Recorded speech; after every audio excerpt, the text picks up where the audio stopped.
여러분 한 주 동안 안녕하셨습니까? 저희 방송에 오신 것을 다시 한번 환영합니다.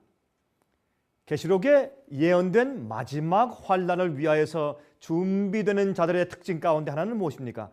예수의 믿음을 가진 자들이다. 그렇게 말씀을 하였습니다.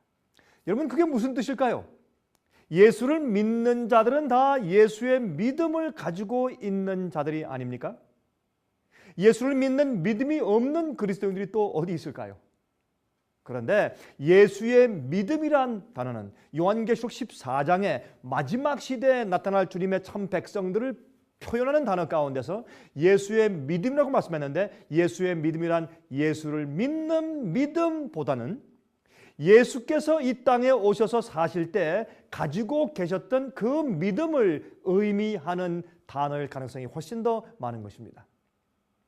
이 일은 성도의 인내와 관계가 있다고 말씀을 하는 것입니다. 여러분 도대체 무슨 말을 하고 있느냐고요?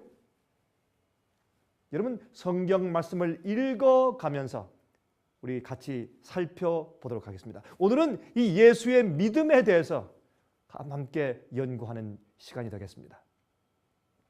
요한계시록 14장 12절을 보시면 다음과 같은 말씀이 기록되어 있는 것을 우리가 볼 수 있죠. 이 말씀은 저는 너무 자주 읽어서 제 뇌리 속에 잘 기억되어 있는 말씀입니다. 성경을 읽지 않고도 항상 제 마음속에 떠오르는 말씀 가운데 하나죠. 성도의 인내가 여기 있나니 저희는 하나님의 계명과 예수의 믿음을 지키는 자들이니라. 하나님의 계명을 지키는 것뿐만 아니라 예수의 믿음을 가지고 있다. 그렇게 말씀했습니다. 여러분 하나님의 계명과 예수의 믿음은 그리스도인 생애의 중심 이슈입니다. 여러분 아십니까? 우리가 예수님을 참으로 믿으면 주님의 뜻대로 주님의 계명대로 사는 생애가 될 것이고 그런 품성을 가지게 될 것입니다. 그의 마음이 예수의 참된 믿음을 가지고 있는 사람이라면 그의 마음이 하나님의 계명과 일치하고 조화된 그런 품성과 마음을 가지고 살게 될 것이라 그 말입니다. 여러분 예수를 믿는다고 하면서 맨날 계명을 범하고 맨날 죄를 짓는 생활을 산다면 그것은 예수를 믿는다고 할 수가 없겠죠. 예수를 인식하고 예수를 머리로 인정할 수는 있지만 지식적으로, 그러나 정말 예수님을 자기의 개인의 구주와 주님으로 받아들이고 자기의 왕으로 받아들이고 주님을 위해서 산다고 할 수는 없겠죠. 여러분 이 하나님의 계명과 예수의 믿음 이 두 가지가 그리스도인이냐 아니냐를 가늠하는 잣대인 것입니다. 이것이 바로 믿는 자들의 진실성을 입증해 주는 것입니다. 그 사람이 진짠가 아니면 가짠가 하는 것을 입증해 주는 것이라 그 말입니다. 어떤 사람이 진짜 그리스도인지, 어떤 사람이 정말 구원받은 경험을 하고 있는 것인가를 설명해 주고 있는 내용인 것입니다. 성도의 인내가 여기 있나니 그런 믿음을 가지고 있는 자는 인내해야 할 것입니다. 끝까지 참아야 할 것입니다. 끝까지 견디는 자는 영생을 얻을 것이라고 말씀했죠. 마지막에 어려움과 위기와 환난이 올 것입니다. 마지막 시대에 한 번 더 큰 핍박이 있을 것을 말했습니다. 믿지 않는 자들이 그리스도인을 핍박한다고 생각하지 마십시오. 그것은 아닙니다. 항상 핍박을 보면 과거에도 잘못 믿는 자들이 똑바로 잘 믿는 자들을 핍박하는 것이 진실된 핍박이었습니다. 그러한 일들이 한 번 다시 있을 것입니다. 사탄은 하나님의 말씀과 계명을 안 지키고도 구원을 받는다고 속이고 있습니다. 하나님의 뜻대로 순종하며 사는 길은 진실로 거듭나서 새로운 마음을 받는 길밖에는 없는 것입니다. 우리의 힘으로 안 되는 것입니다. 새로운 피조물이라고 말씀했죠. 우리는 예수 그리스도 안에서 옛생애를 버리고 새로운 예수의 마음을 받은 다음에 거듭나서 새로운 피조물이 되어야 할 것입니다. 만일 우리가 하나님의 계명과 말씀을 어기면서도 구원받는 것이라면 무엇 때문에 우리가 에덴에서 쫓겨났습니까? 아니 하나님께서 선악과 하나 따먹었다고 주님 말씀 명령 가운데 그거 하나 범했다고 주님께서 에덴 동산에서 쫓겨나게 하셨습니까? 여러분 죄는 반드시 결과가 있습니다. 죄를 그저 무마해버리면 더 큰 죄, 더 문제가 생겨도 주님께서 심판하거나 처벌할 수가 없는 것입니다. 그러면 온 우주가 질서가 없어지고 평화가 없어지고 다 문제가 생기고 이 우주의 질서가 깨어져 버리는 것입니다. 여러분, 하나님의 명령을 그때 인간이 잘못했을 때 하나님의 명령과 계명을 없애버리고 취소하고 다 용서해 주시지 그러면 되지 않습니까? 여러분, 이왕 십자가를 믿는 자들을 다 구원하시려고 하신다면 아니 계명을 없애버리고 미리부터 그저 다 용서하고 봐주시면 되는 거 아니겠습니까?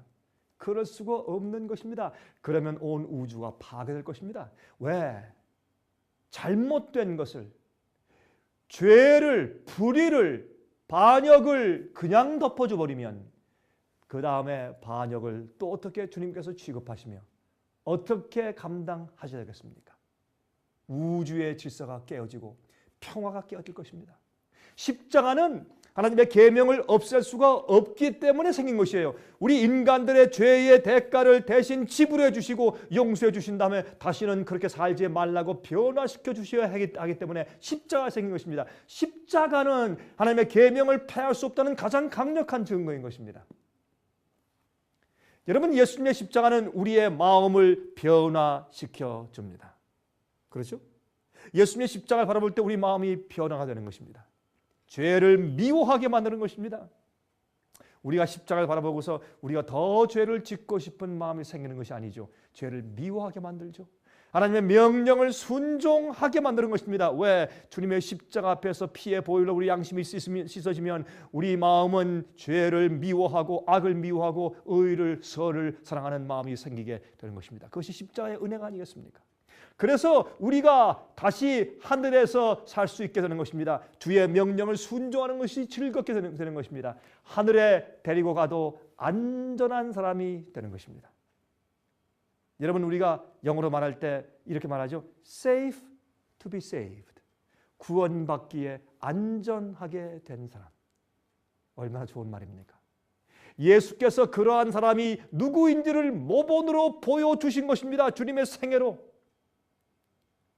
하나님의 계명을 지키든지 안 지키든지 둘 중 하나인 것입니다. 주의 계명을 지키든지 안 지키든지 둘 중 하나입니다. 적당히 지키는 것은 안 지키는 것입니다. 내가 적당한 거짓말을 했습니다. 그건 거짓말이죠. 진정한 순종은 우리의 마음속에서부터 우러나오는 것입니다. 억지로 하는 것이 아닙니다. 구원받기 위해서 내가 그저 사토하는 것이 아닙니다. 여러분, 순종은 우리 마음속에서 우러나오는 것입니다. 우리가 사랑하는 자의 또한 사랑하는 부모의 말씀을 순종할 때 그것은 억지로 하는 것입니까? 존경하는 마음에서 마음속에서 우러나오는 것이죠. 산상수훈, 예수님께서 팔복을 말씀하셨을 때 그때 바로 우리가 주님의 계명을 지키는 것은 우리 마음속에서부터 나오는 것이라고, 우리 마음속 깊은 곳에 있는 것을 죄로 주님께서 타취하셨죠. 너희 마음속에 벌써 간음하는 생각을 품었을 때, 음욕을 품었을 때 이미 간음했다. 너희가 어떤 사람을 증오하고 미워할 때 그때 이미 살인했다고 예수께서 말씀하셨지 않습니까? 그런 유혹이 우리 마음 가운데 계속 들어올 때 유혹을 받는 자체는 아직 죄가 아닙니다. 왜? 우리의 죄된 본성을 가지고 사니까. 그러나 우리가 그것을 예수님의 은혜와 능력으로 그것을 저지하고 버리고 막아야 합니다. 그러면 그 유혹과 느낌이 우리 마음속에서 죄가 되지 않는 것입니다. 하나님의 계명을 지키는 일은 예수의 믿음을 통하여서만 가능하다고 성경은 말씀을 하는 것입니다. 그래서 성도의 인내가 여기 있나니 저들은 하나님의 계명과 예수 믿음을 지키는 것이라고 이렇게 두 가지 문제를 하나로 합해서 설명을 해주신 것입니다. 여러분, 고린도 후서 10장 4절부터 6절까지 보시면 다음과 같은 말씀이 기록되어 있는 것을 볼 수 있습니다. 고린도 후서를 좀 펴서 보십시다. 고린도 후서 10장입니다. 10장 4절부터 6절까지 읽겠습니다. 우리의 싸우는 병기는 육체에 속한 것이 아니요 오직 하나님 앞에서 견고한 진을 파하는 강력이라. 모든 이론을 파하며 하나님 아는 것을 대적하여 높아진 것을 다 파하고 모든 생각을 사로잡아 그리스도에게 복종케 하니 너희의 복종이 온전히 될 때 모든 복종치 않는 것을 벌하려고 예비하는 중에 있노라 그랬습니다. 주님께서는 우리 마음속에 있는 생각까지도 주님께 복종케 할 수 있다고 말했습니다. 여러분, 죄는 우리 마음속에 있는 문제죠. 히브리 13장 20절과 21절에 이런 말씀이 있습니다. 한번 찾아보세요. 읽어보십시다. 히브리 13장 20절 21절입니다. 양의 큰 목자이신 우리 주 예수를 영원한 언약의 피로 죽은 자 가운데서 이끌어내신 평강의 하나님이 모든 선한 일에 너희를 온전케 하사 자기 뜻을 행하게 하시고 그 앞에 즐거운 것을 예수 그리스도로 말미암아 우리 속에 이루시기를 원하노라.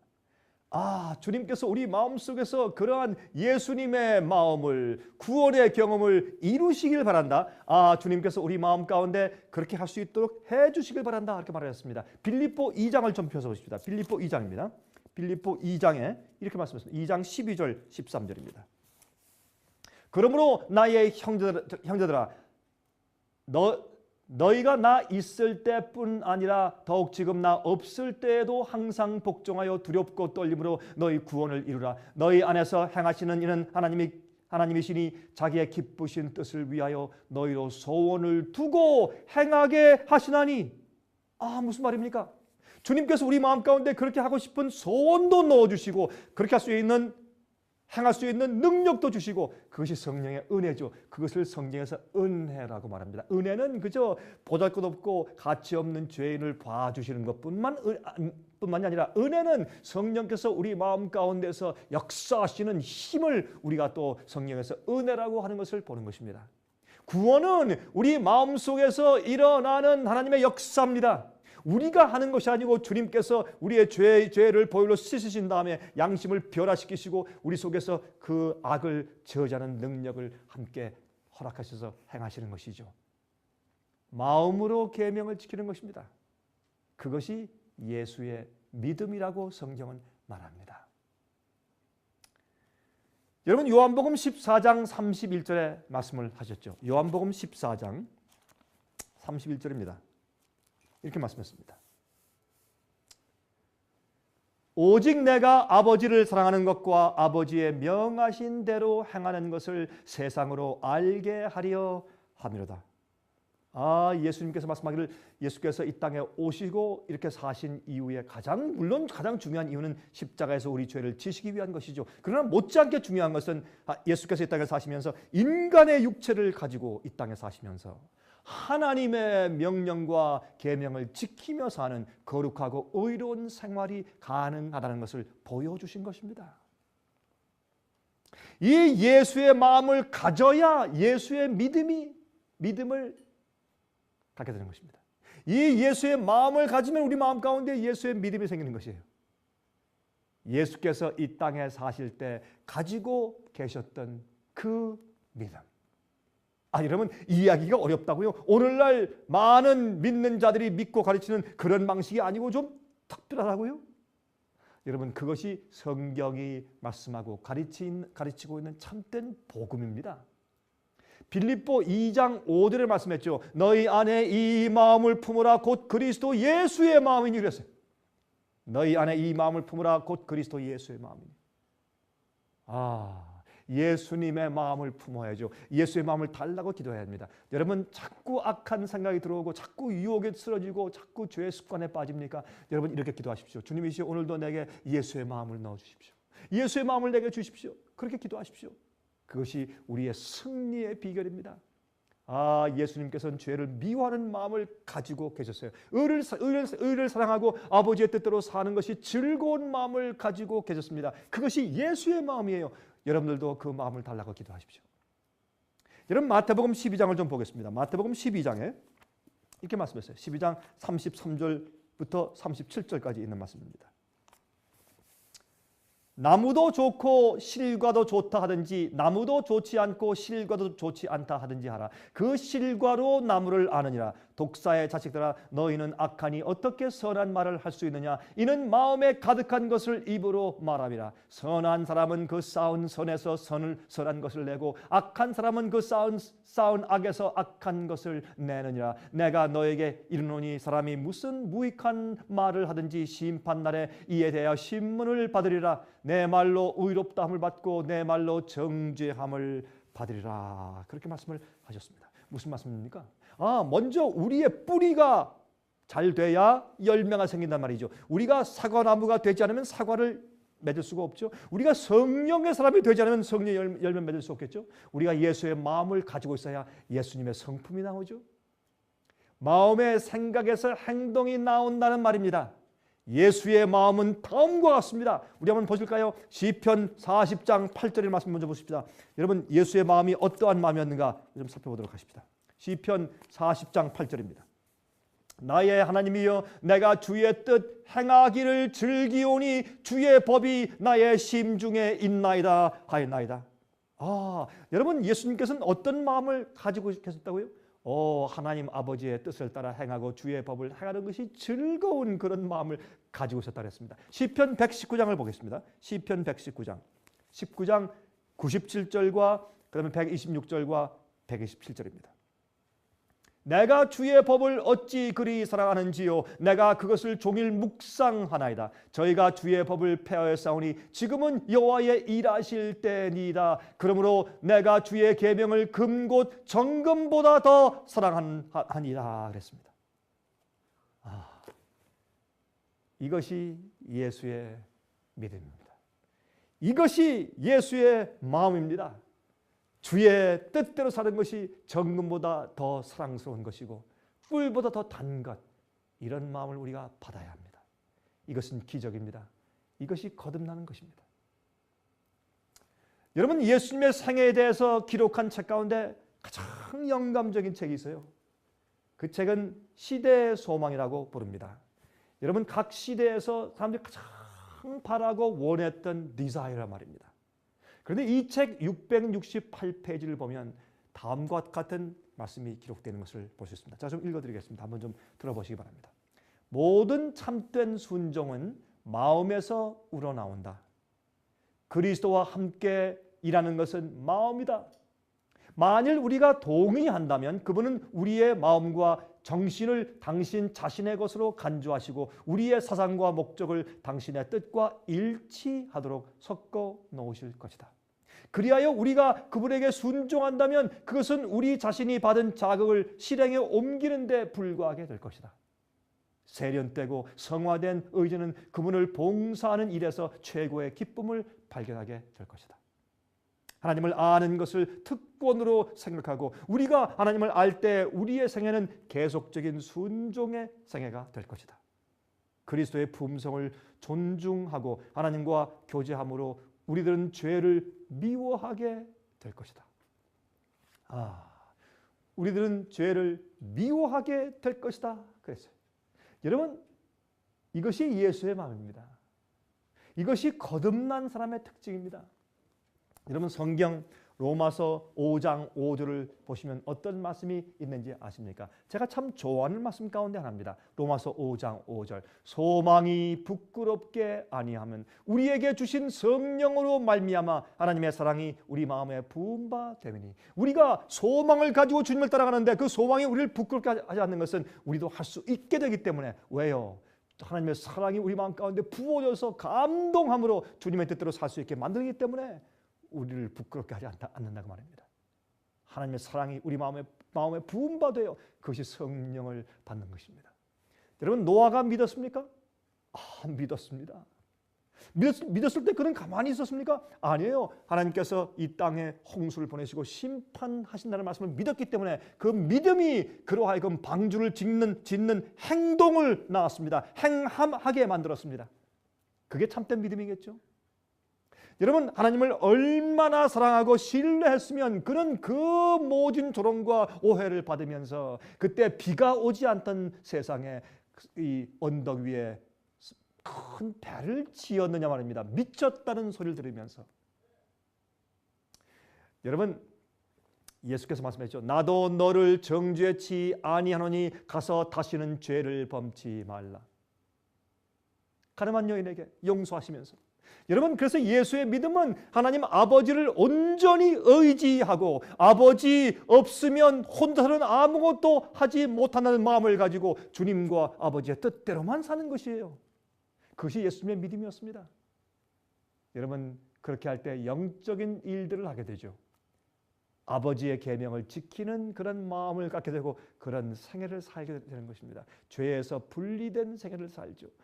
실수하면 그렇게 슬퍼하고 저 앞에 회개하는, 즉시 회개하고 죄를 버리는 생을 살게 되겠죠. 여러분들은 예수를 그저 믿고 있습니까? 아니면 예수님의 믿음을 가지고 있습니까? 예수를 그저 머리로 동의하고 인정하고 있습니까? 아니면 예수의 마음을 가지고 주님을 위해 살고 계십니까? 여러분, 예수의 믿음에 대한 이해는 얼마나 중요한 복음인지 모르겠습니다. 여러분, 마르다가 말이죠. 자기가 예수님께서 죽은 자들을 부활시킬 것에 대한 능력을 믿는 믿음을 표현한 후에 곧 무덤을 열지 말라고 했습니다. 왜? 예수님께서 어떻게 이제 나사로 무덤 앞에 가서 무덤 문을 열라 했을 때 되겠습니까? 무덤 문을 열지 말라고 했습니다. 왜? 냄새 납니다. 죽은 지가 나흘 됐습니다. 그랬습니다. 그럴 때 예수께서 어떻게 했습니까? 무덤 문을 열어라. 그때 그들이 무덤 문을 열었습니다. 죽은 시체를 부활시켜서 걸어 나오게 하신 주님의 능력, 여러분 그것을 믿으십니까? 베드로가 물 위를 걸었습니다. 그것은 불가능한 일이죠. 어떻게 사람이 물 위에 걷습니까? 그러나 불가능을 가능케 하신 예수 그리스도의 능력, 여러분 그 능력을 믿으십니까? 그러면 복음의 능력을 믿으십시오. 모세도 실수했습니다.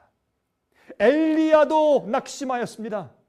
여호수아도 여리고성에서 큰 승리를 거둔 다음에 그 이후에 적은 아이성에서 패배를 경험했습니다.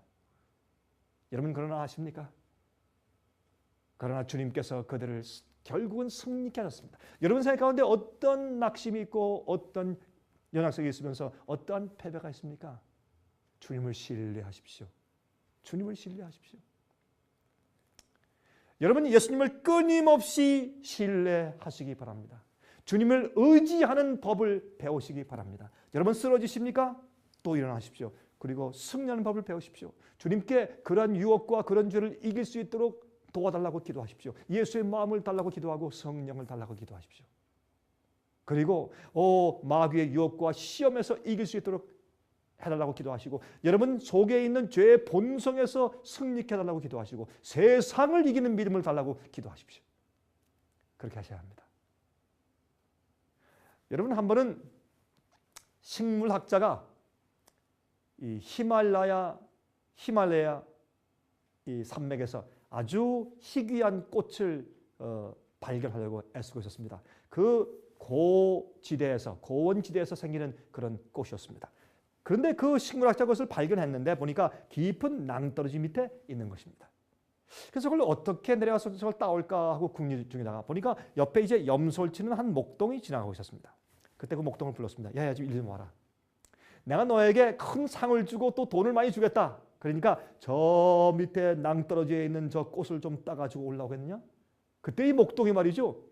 그 꽃을 한번 보고 또한 식물학자 얼굴을 한번 보고 꽃을 한번 보고 식물학자 얼굴을 한번 보았다는 것입니다. 그때 식물학자가 걱정하지 말아라. 내가 내 허리에 이 밧줄로 묶고 그 끝을 내가 잡고 있을 테니까 걱정하지 말고 저 내려가서 그것을 따가지고 오면 내가 돈을 주겠다. 그때 이 목동이 식물학자를 가만히 쳐다보더니 잠깐만 기다리시겠어요? 하고 어디론가 뛰어가 버렸습니다.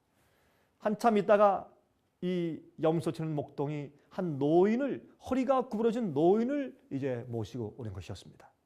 그러더니 그 식물학자의 손에서 그 밧줄을 받아가지고 그 밧줄을 노인의 자기의 허리에 묶고, 그렇죠? 자기의 허리에 묶고 노인에게 그 끝에 밧줄을 그 노인의 손에 쥐어주는 것입니다. 그리고 이건 놓지 말고 꼭 붙잡고 계셔야 돼요. 말한 다음에 그 소년이 천천히 낭떠러지 밑으로 내려가기 시작했습니다. 다 내려가서 그 꽃을 꺾은 다음에 무사히 올라왔습니다. 그리고 이제 그 꽃을 주면서 자 이제 저한테 상금을 주시죠. 그때 식물학자가 말했습니다. 내가 너에게 상금을 주겠지만 참 이상하다. 좀 물어보자. 아니 내가 이렇게 더 젊고 강건한데 나에게 그 밧줄 끝을 줘야지. 어떻게 이런 할아버님을 모시고 와서 할아버님에게 이 밧줄 끝을 주었느냐. 참 이상하다. 기분 나쁘다. 그때 이 염소를 치는 목동이 이렇게 말했다는 것입니다. 선생님, 이 할아버지는요 저의 아버지시거든요. 어떤 일이 있어도 결단코 이 밧줄을 놓지 않으실 분이거든요. 여러분이시여, 이것이 바로 주님을 믿는 믿음입니다. 우리가 어떠한 지경이 있든지 우리를 놓지 않고 꼭 붙들어 주실 예수 그리스도. 여러분, 그 예수님을 믿으십니까? 그 사랑을 믿으십니까? 그리고 그 능력을 믿으십니까? 여러분, 그러나 또 하나 기억하십시오. 그러나 우리가 놓는 것입니다. 주의 손을 우리가 놓고 우리가 그 죄를 버릴 마음을 가지지 아니하고 우리가 진정으로 회개하지 않는 것입니다. 그럴 때에 문제가 생기는 것이죠. 버림받는 것은 하나님께서 우리를 버리시는 것이 아닙니다. 우리가 주님을 버리는 것입니다.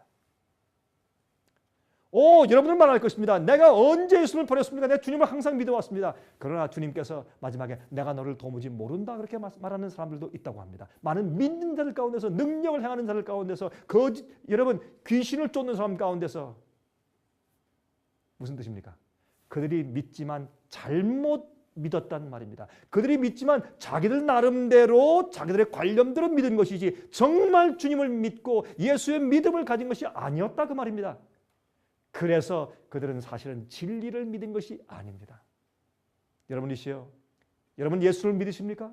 예수의 마음을 받으십니까? 그리고 예수께서 이 땅에 사실 때 가지고 계셨던 그 믿음을 여러분도 가지고 계시길 원하십니까? 오늘 주 앞에 기도하십시오. 그리고 마음을 바치십시오. 조용히 기도하십시오. 주님이시여, 내게 예수의 마음을 주십시오. 그리고 예수의 믿음을 내게 주십시오. 내가 주님을 기쁘시게 하는 삶을 살게 해달라고 기도하십시오. 제가 다음 주 시간 다시 뵙겠습니다. 안녕히 계십시오.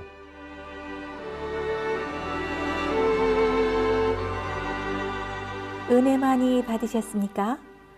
오늘 들으신 방송 설교나 지나간 방송 설교들을 듣기 원하시는 분들은 신청해 주시기 바랍니다.